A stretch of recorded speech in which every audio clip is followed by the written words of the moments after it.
Welcome back after the break. नाज़रीन, अब हम बात करेंगे एक ऐसा वक्त, आप ये देखें कि जब मशरिक़ वुस्ता पहले ही शदीद कशीदगी की लपेट में है और अमरीका और ईरान में जो कुछ हो रहा है, जिस तरह से हमने देखा कि पहले तो हम मुज़ाकरात की बात करते हैं कि उनके दरमियान जो मुज़ाकरात एक मुमकिन पेशरफ्त की उम्मीद तो पैदा कर रहे हैं, मगर ज़मीनी हक़ाइक़, ग्राउंड रियलिटीज़ कुछ और बता रही हैं। इसके बरक्स हैं, एक पेचीदा और मुतज़ाद तस्वीर पेश आप ये कहें कि सामने नज़र आ रही है। एक जानिब अमरीकी सदर डोनाल्ड ट्रंप का ये दावा सामने आया है कि पाकिस्तान में होने वाले जो हालिया मुज़ाकरात हैं, मुज़ाकरात के बाद ईरान ने बराह रास्त अमेरिका से रब्ता किया है और किसी मुआहदे तक पहुंचने की ख्वाहिश जाहिर की है। अगर दूसरी जानिब हम देखें तो खित्ते में अस्करी सरगर्मियों में इजाफा, फिर खुसूसन ईरानी बंदरगाहों की मुमकिन नाकाबंदी की सूरत हाल अब पैदा हो चुकी है। मतलब आप यूँ कह सकते हैं, और ये कहना गलत नहीं होगा, कि अब सूरत हाल मजीद हसास नज़र आ रही है। सिफारती सतह पर भी तजादात हैं वो भी वाजे हैं। फिर जो साबिक अमरीकी इंटेलिजेंस अहदेदार हैं जो कैंट ने, उन्होंने भी खबरदार कर दिया है कि अगर इसराइल के किरदार को महदूद ना किया गया तो ये मुज़ाकरात नाकामी से दोचार हो सकते हैं। और फिर पाकिस्तान की अगर बात करें तो पाकिस्तान के वज़ीर दिफा ख्वाजा आसिफ साहब के मुताबिक इस्लामाबाद में होने वाले मुज़ाकरात के बाद फ़ज़ा किसी हद तक बेहतर हुई है और बातचीत का सिलसिला दोबारा शुरू होने का इम्कान मौजूद है। यूँ ये सूरत हाल एक ऐसे नाजुक मोड़ पर खड़ी नज़र आ रही है जहाँ एक तरफ मुज़ाकरात की मेज़ तो सजी हुई है, तो दूसरी तरफ मैदान में बढ़ती हुई अस्करी कशीदगी किसी भी मुमकिना मुआहदे को खतरे में डाल सकती है। और इसी पर आज हम बात करेंगे। बात करने के लिए एहसान अहमद खान डिफेंस एनालिस्ट है, उन्होंने हमें ज्वाइन कर लिया है। थैंक यू सो मच एहसान साहब। सबसे पहले तो एक बहुत ही इंपॉर्टेंट सवाल जो इस वक्त किया जा रहा है, मैं यही से स्टार्ट करना चाहती हूँ कि आर दी टॉक्स डेड, या फिर हम इसको एक पॉज कह सकते हैं? अस्सलाम वालेकुम गजल, बहुत बहुत शुक्रिया, थैंक यू। वालेकुम अस्सलाम। अच्छा, ये बिल्कुल भी नहीं। आई थिंक हम थोड़ा सा ना, जब चीज शुरू हुई थी तो हम थोड़ा सा एक हाइपर एक्साइटमेंट में चले गए थे। देखें, ये इतना बड़ा जो इशू है, एक इवेंट है। ये सिर्फ ये 40 दिन की जंग नहीं है, ये 79 और उससे पहले 53 से शुरू होने वाला एक कॉन्फ्लिक्ट है ईरान और यूएस के दरमियान, जो एक सिटिंग में तो हो ही नहीं सकता था। तो बिल्कुल। हम हमारी एक्साइटमेंट बहुत थी कि शायद हम पहली सिटिंग में इसको रिजॉल्व कर लेंगे। कुछ निकलना चाहिए था, जैसे एक्सटेंशन इन इन इन दी ये सीज फायर के अंदर 2 हफ्ते से बढ़ा के 30 दिन कर देते। कोई दो एक पॉइंट्स ऐसे हो जाते कि जिनके ऊपर जी इन पे हम एग्री कर गए, बाकी चीजों के ऊपर ये फेज वाइज हम फर्दर डिस्कशन करेंगे, तो वो शायद एक बहुत ज्यादा खुशआइन बात होती थी। किसी भी किस्म के डिक्लेरेशन का या एक एमओयू का साइन ना होना एक सेटबैक है, डेफिनेटली है, बट दैट डजंट मीन कि जी खत्म हो गया। ये एक पहला स्टेप है। आपने जब वाइस प्रेसिडेंट गए हैं उनकी भी बात सुनी, आपने ईरान के वफ्द की भी बात सुनी, आपने हमारे अपने फॉरेन मिनिस्टर की भी बात सुनी, और अब प्रेसिडेंट ट्रम्प की भी बात सुनी। तो वो जो स्पेस है फॉर फर्दर नेगोशिएशन वो डेफिनेटली मौजूद है और होगी। ये हो नहीं सकता। देखिए, दोनों जो मेजर बेलिजरेंट्स हैं इसमें, यूएस और ईरान, दोनों एक ऑफ रैंप चाहते हैं, दोनों इस जंग को खत्म करना चाहते हैं, लेकिन एक पोजीशन ऑफ स्ट्रेंथ से। कोई भी निगोशिएशन में कमजोरी के साथ नहीं जाना चाहता। एक तरफ अमेरिका प्रेशर बढ़ा रहा है, अब वो एक इशू जो कि जंग से पहले एग्जिस्ट नहीं करता था, अब वो इस सारे नेगोशिएशन का हिस्सा बन गया है। और ईरान के लिए भी एक ये चीज है कि शायद उनको भी शायद अंदाजा नहीं था कि हुर्मुज के का जो लिवरेज है वो उनके लिए इतना बड़ा होगा कि पूरी दुनिया इसमें इन्वॉल्व हो जाएगा। तो मेरा ख्याल से ये this is just the first step.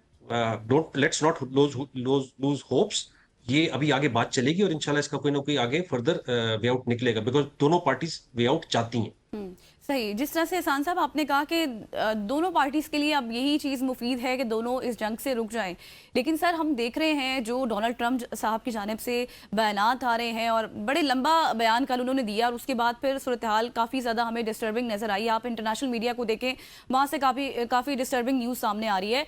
लेकिन सर अब जिस तरह से नेवल ब्लॉकेड होना, फिर उसके बाद चाइना का इस पर काफ़ी स्ट्रॉन्ग रिएक्शन सामने आया, फिर आप देखिए कतर, कुवैत, ये सब इसके अगेंस्ट नज़र आ रहे हैं। तो ट्रंप ये चीज़ कैसे अफोर्ड करेंगे?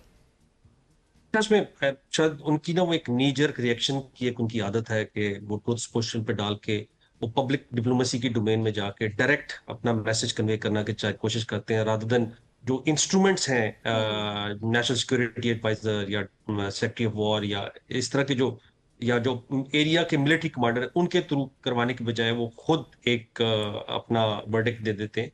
जो उनकी पहली उस पे ट्रुथ सोशल के ऊपर आया था, ब्लॉकेडिंग ऑफ कंप्लीट हुर्मुज, लीगली ही गलत था, और सेंटकॉम ने बड़ा टाइमली इंटरवीन करके क्योंकि आप न्यूट्रल्स को ब्लॉकेट नहीं कर सकते।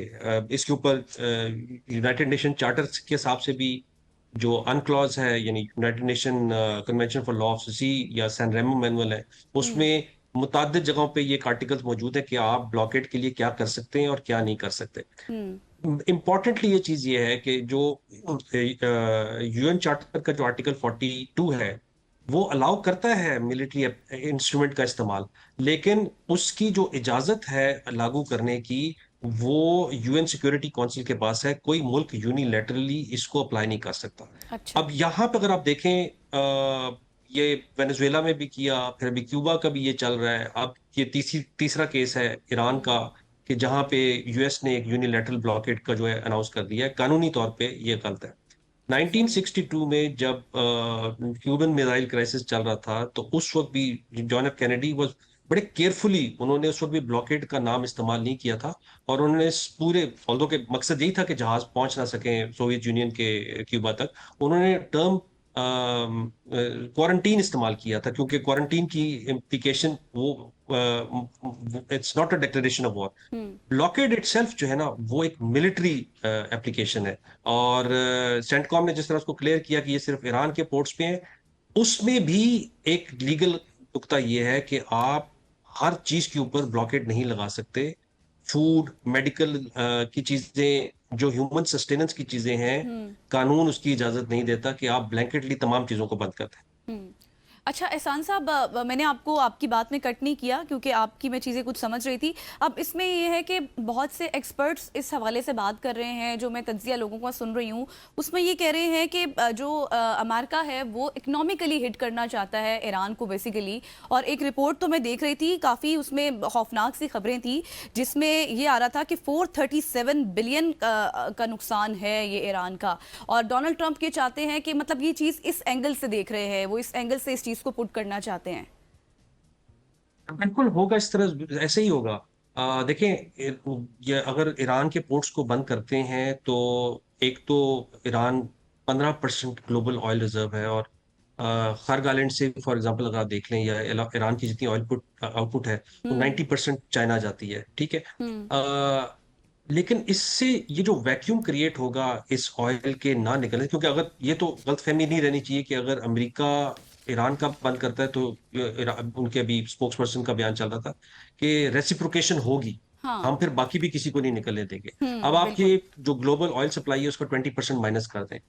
कल प्रेसिडेंट यूरोपियन यूनियन कमीशन जो है, उर्सुला वंडरलेयन ने अपने वो स्पीच कर रही थी, उन्होंने कहा कि इन 40 दिनों में यूरोपियन यूनियन का जो फ्यूल का बिल है हम्म। वो 22 अरब यूरो ऊपर चला गया है। हम्म। तो ये सिर्फ ईरान को नुकसान नहीं होना इसके ऊपर। हम्म। देखिए, वो तो एक ऑलरेडी एक सैंक्शनड मुल्क है, उनकी अगर मुश्किलात हैं तो उसमें 10-15% और एडिशन हो जाएगी।